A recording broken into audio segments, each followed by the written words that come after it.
फरवरी 1959 Soviet union के Ural mountains का एक रिमोट स्नो कवर्ड रीजन।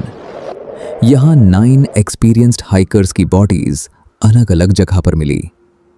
उनकी टेंट अंदर से कट थी और उनकी डेथ्स का एग्जैक्ट रीजन आज तक डिबेट का सब्जेक्ट है। इस इंसिडेंट को आज हम दयात्लोव पास के नाम से जानते हैं। एक्सपेडिशन का लीडर था इगोर दयात्लोव, एक इंजीनियरिंग स्टूडेंट और एक्सपीरियंस्ड माउंटेनियर। टीम के सभी मेंबर्स ट्रेन थे। उनका गोल था ओटोर्टेन माउंटेन तक विंटर ट्रैक कंप्लीट करना।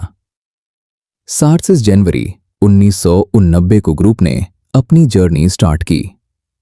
एक मेंबर हेल्थ इशू की वजह से वापस लौट गया। बाकी 9 लोग एक्सपेडिशन कंटिन्यू करते रहे। द फाइनल कैंप 1 फरवरी 1959। 1 फरवरी को ग्रुप ने एक स्लोप पर टेंट लगाई। वेदर हार्श था, टेम्परेचर -20 से -30 डिग्री के बीच। इस रात के बाद उनसे कभी कांटेक्ट नहीं हुआ। Search operation. जब हाइकर्स एक्सपेक्टेड डेट तक वापस नहीं आए, सर्च टीम भेजी गई। 26 फरवरी को उनका कैंप साइट लोकेट हुआ। इन्वेस्टिगेटर्स ने देखा टेंट पार्शली स्नो में दबी हुई थी। टेंट का फैब्रिक अंदर से कट किया गया था। वार्म क्लोथिंग और शूज टेंट के अंदर ही थे। फुटप्रिंट्स स्नो में फॉरेस्ट की तरफ जा रहे थे। इंपॉर्टेंट बात, फुटप्रिंट्स में कई लोग बिना शूज के थे। एक्सट्रीम कोल्ड में ऐसा बिहेवियर अनयूजुअल माना जाता है। Recovery of the bodies. पहली 2 बॉडीज एक ट्री के पास मिली। उन्होंने मिनिमल क्लोथिंग पहनी थी।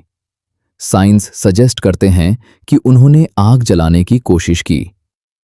3 और बॉडीज टेंट की डायरेक्शन में मिली, जैसे वो वापस कैंप साइट तक पहुंचने की कोशिश कर रहे थे। बाकी 4 बॉडीज 2 महीने बाद स्नो के नीचे से रिकवर हुईं। मेडिकल एग्जामिनेशन में कुछ सिवियर इंटरनल इंजरीज रिपोर्ट हुईं।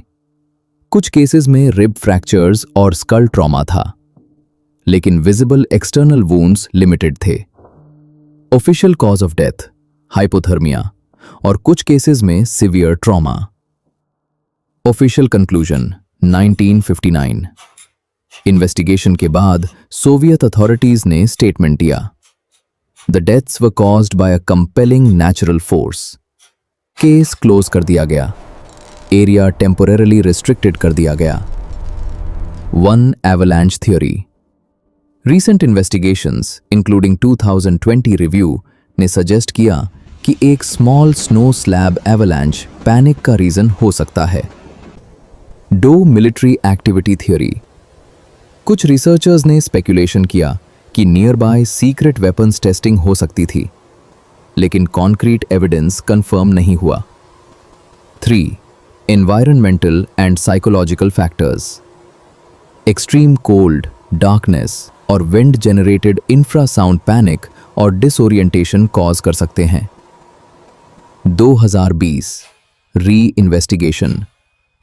2020 में रशियन अथॉरिटीज ने केस दोबारा रिव्यू किया।